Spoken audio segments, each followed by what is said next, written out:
House of the Dragon Season 2 is almost upon us. With that being said, I want to take a moment to help us to get caught up. Whether you're watching for the first time or just need a bit of a recap, I'm here to help you out.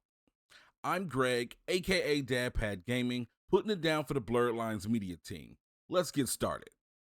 Welcome to Westeros, the land of murder, politics, betrayal, and more murder. House of the Dragons is a prequel series to Game of Thrones, set 172 years before Daenerys Targaryen. Why does that matter? Well, we get dragons and murder. More murder.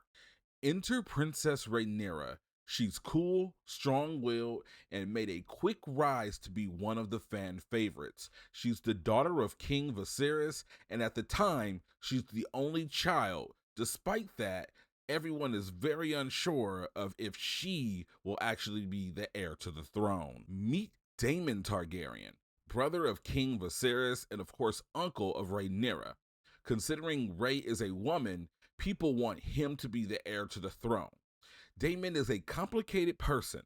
The easiest way to explain him is he's kind of an anti-villain. One time, after this guy was appointed lead of the Kingsguard, he gathered up all of the bad people, all of the criminals within Westeros, and had one mass public execution of all of the criminals. I mean, I guess that's one way to lower the crime rate. All right, well, let's get back to the story. King Viserys' wife is pregnant, and they're hoping for a boy so that they can have a proper heir. To honor the new potential prince, they host a jousting tournament. Daemon is expected to win because he's kind of a badass, but Kristen Cole the Random was the winner instead. We'll get to him a bit later. Shortly after Daemon takes his L, King Viserys loses both his wife and his newborn son to childbirth.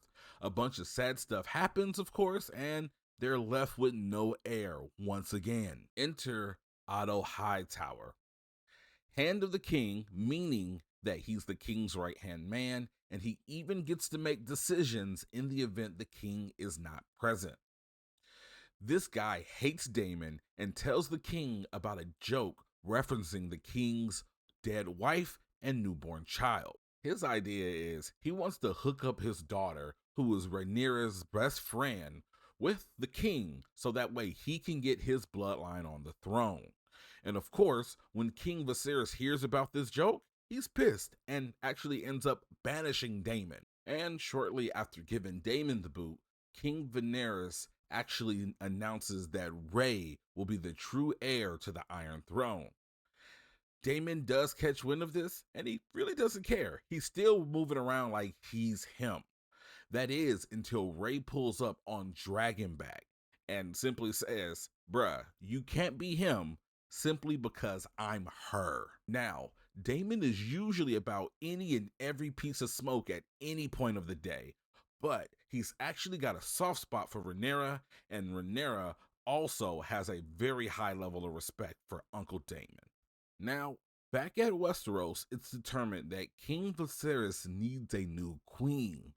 Initially, Corlys Velaryon offers up his daughter, who's like 10 years old.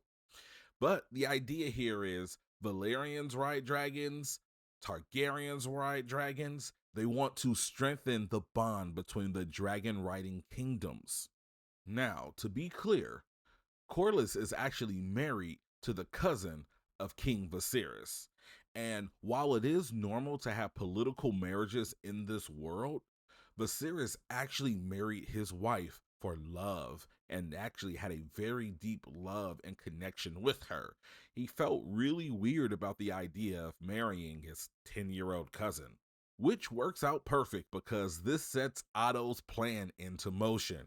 He starts to whisper into the ear of his daughter to get in position to get underneath his best friend at the time, King Viserys. Introducing Alicent Hightower, the BFF of Rhaenyra Targaryen. Now, after a 2-year time skip, Alicent actually manages to befriend and marry King Viserys. Yes, she's the queen now, and actually gives birth to his first baby boy, Aegon. People are extremely excited that there is now a heir to the throne.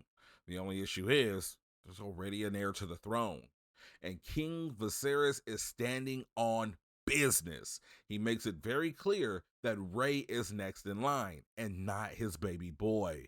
Now we find ourselves catching up with Daemon as he returns home from single handedly winning a war by soloing an entire army. Dude kicked ass and took no names, and then apologizes to the king for that bad joke that he made earlier on. This does lead to reconciliation between Viserys and Daemon, and not long after that, Daemon and Rey actually end up sneaking out of the castle to head to the brothel of all places. And honestly, things get a little weird and horny there. Before things get too hot, though, Damon does fall back and leaves Rey hot and ready. So, what does Rhaenyra do? She actually returns to the castle and she lets her bodyguard get the biz. And who is her bodyguard? It is, of course, Kristen Cole the Random. And as we check back in on punk ass Otto, he's telling again. This time he tells King Viserys about Rhaenyra and Daemon and how they were seen at a brothel. And of course, this isn't him trying to help out the king in any form or fashion. He's really trying his best to invalidate the position of both Daemon and Rhaenyra so that he can get his son Aegon closer to actually being the true heir of the throne.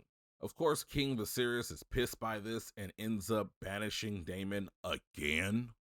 And Alicent is sent to speak to Rey to get the tea on Rey and Daemon's night out and to figure out if they actually had sex. Rey does end up lying about this, but only partially. Her explanation is yes, she was at the brothel. Yes, Daemon was there. They did not come together, and that she did not hump on Unc. And technically, this is somewhat true because she didn't hump on her uncle. She actually humped on Sir Random. King Viserys obviously believes his daughter wholeheartedly and decides that it's time for punk ass Otto to go. He catches on to the fact that because Otto's grandson is his son and he's not the heir to the throne, he might be a little sketchy. This does make Alicent very sad, and at this point, her father is pretty much getting Alicent in line. He's talking her up to understand that her friend isn't her friend anymore and that she should start to look at Rey as competition for the throne. Now, because Rhaenyra is set to be queen on the throne, it is determined that she needs a spouse to run with. So here comes our boy Corlys with his son Laenor, who is actually the man for the job. The only issue is Laenor is gay and Rey is still humping on her bodyguard. Now the thing here is Rhaenyra and Laenor already have a previously existing relationship, which is mainly off camera, but they know each other. With that being said, they actually agreed to keep this as a political marriage. They will try to produce heirs, but ultimately, he can keep his boyfriend on the side and she'll keep on messing around with the Random.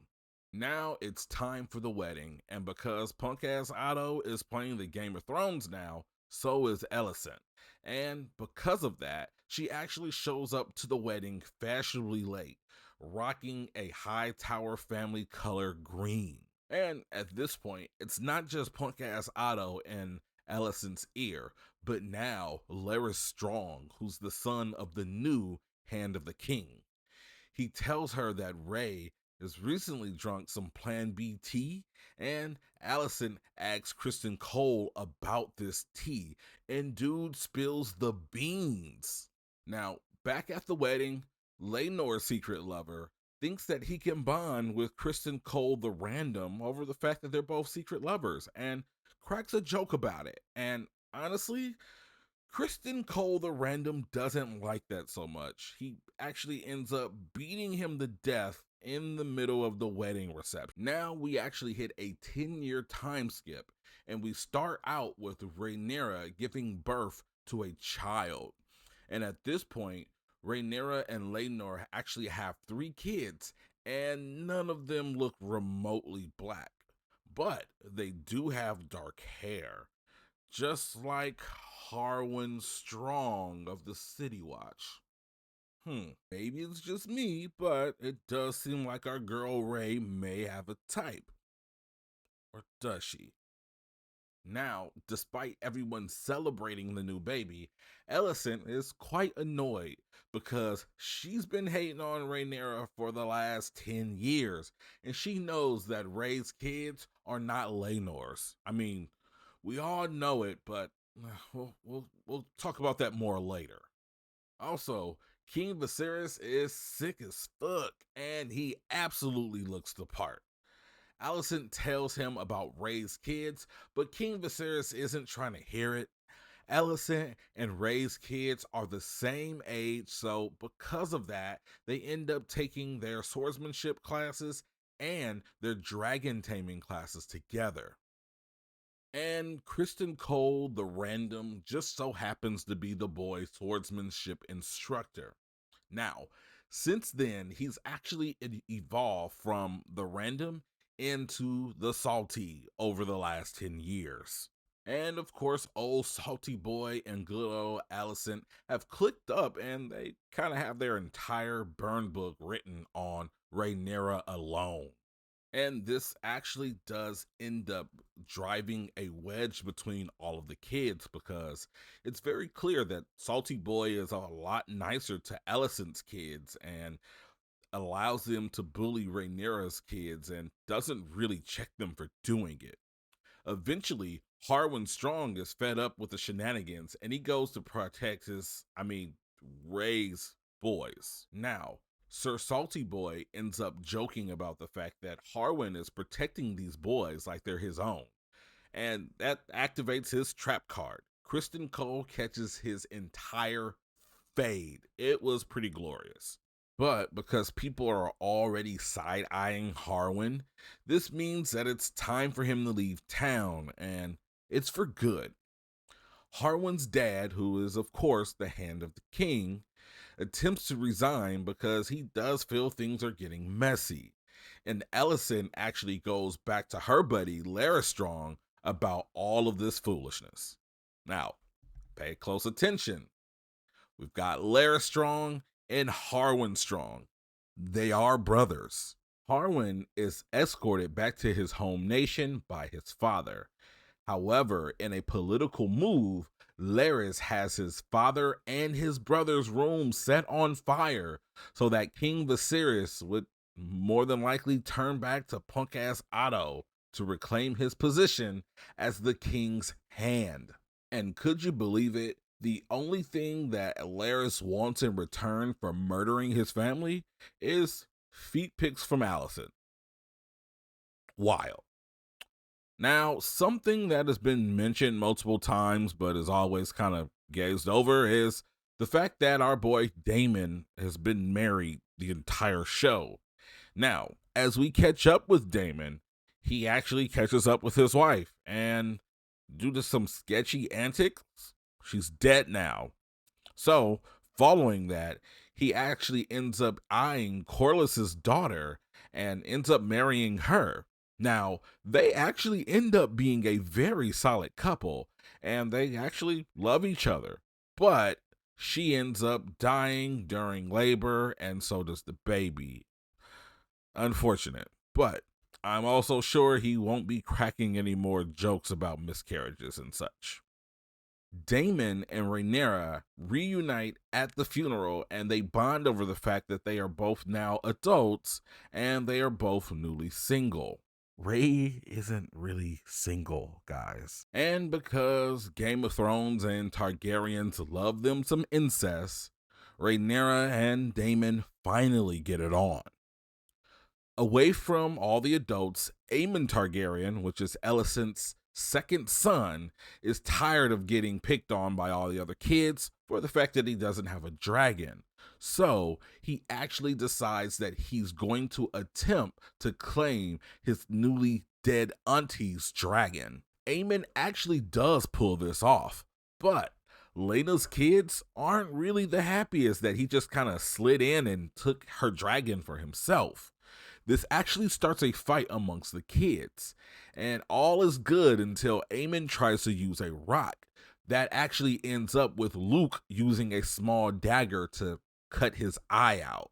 Of course, because they're kids and someone loses an eye, the fight comes to an end.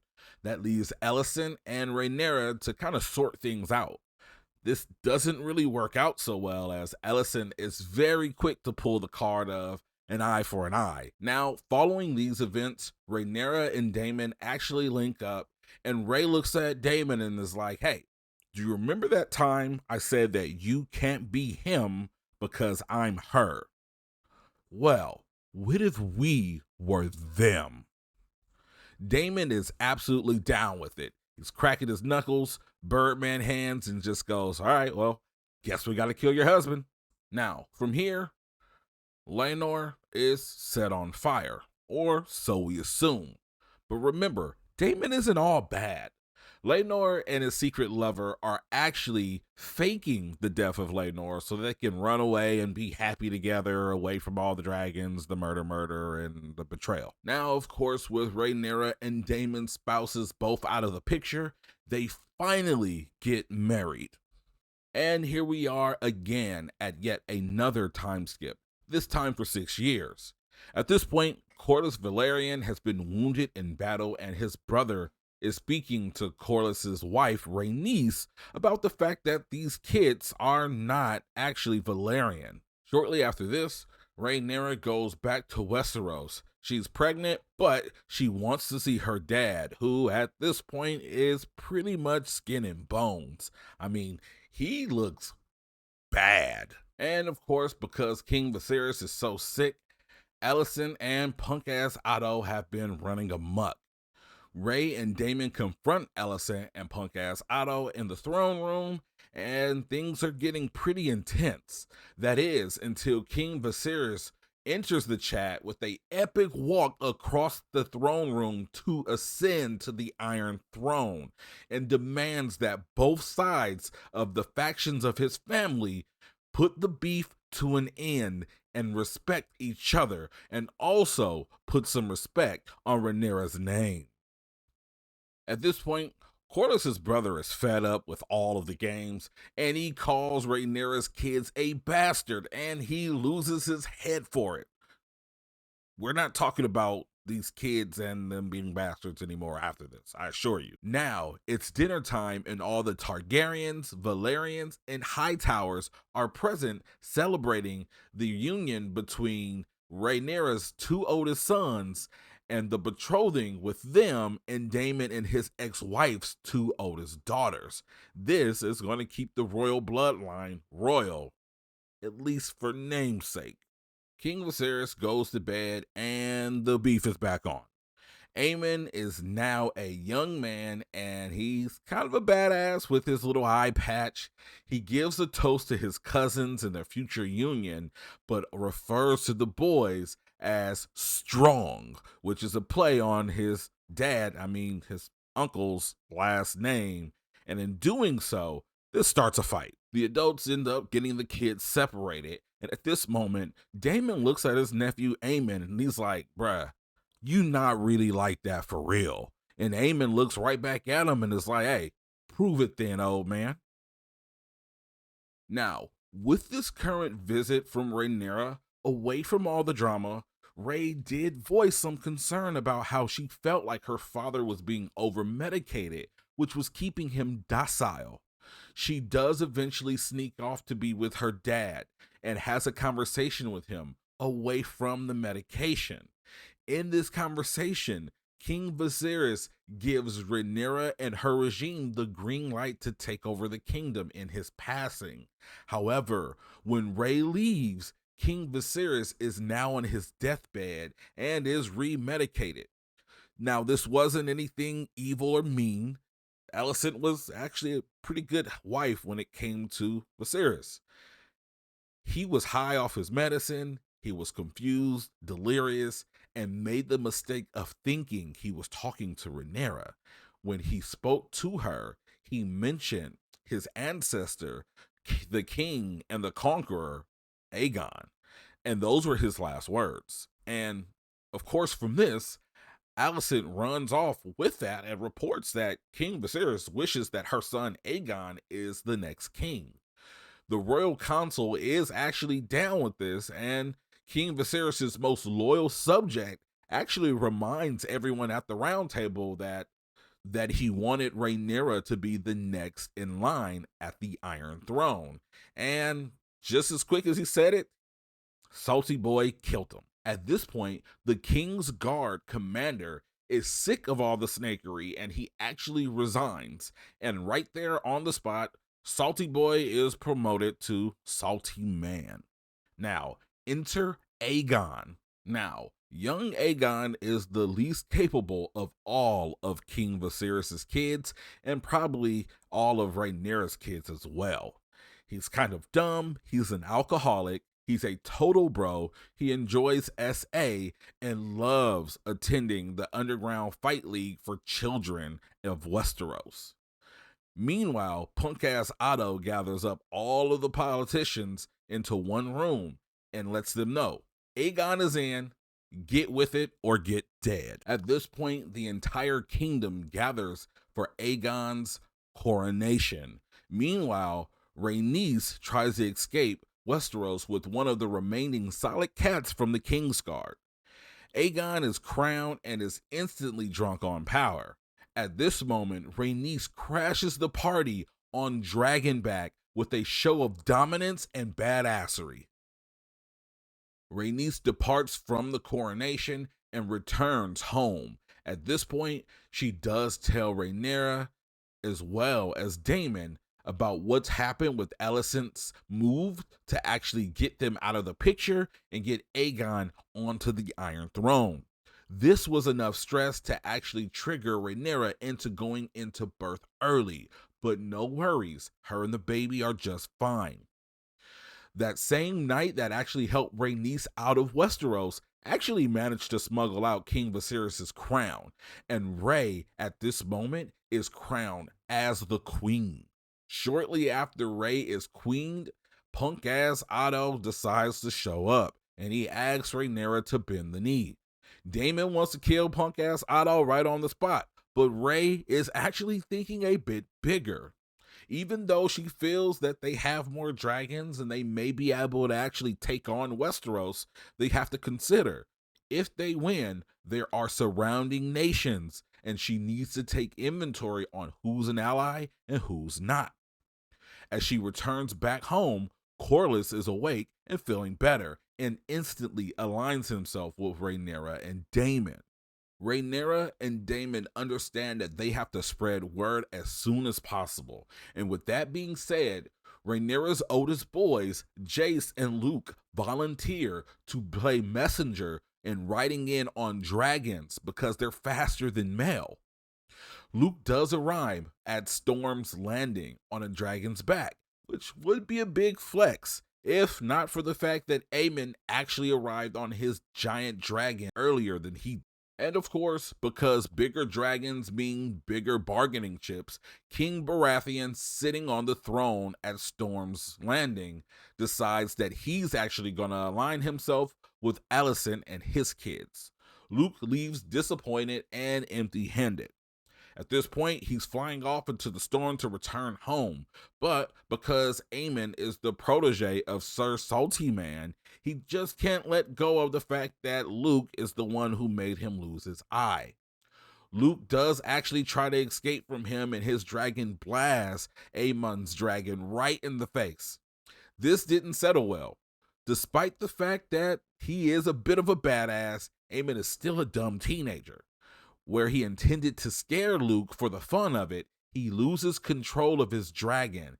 When his dragon gets angry because he was flamed in the face, he actually swipes up and eats Luke and his baby dragon all in one pass. Season 1 ends on a shot of Rhaenyra learning the news about Luke, turning into the camera and showing a face that indicates that peace is no longer an option. Thank you guys so much for watching. If you like more content like this, please like, share, comment, let us know what we can do better, what we can do more of, what we can be doing less of. And of course, you can click on the links right over here to the side of my head where you can watch some of our latest podcasts and video game reviews.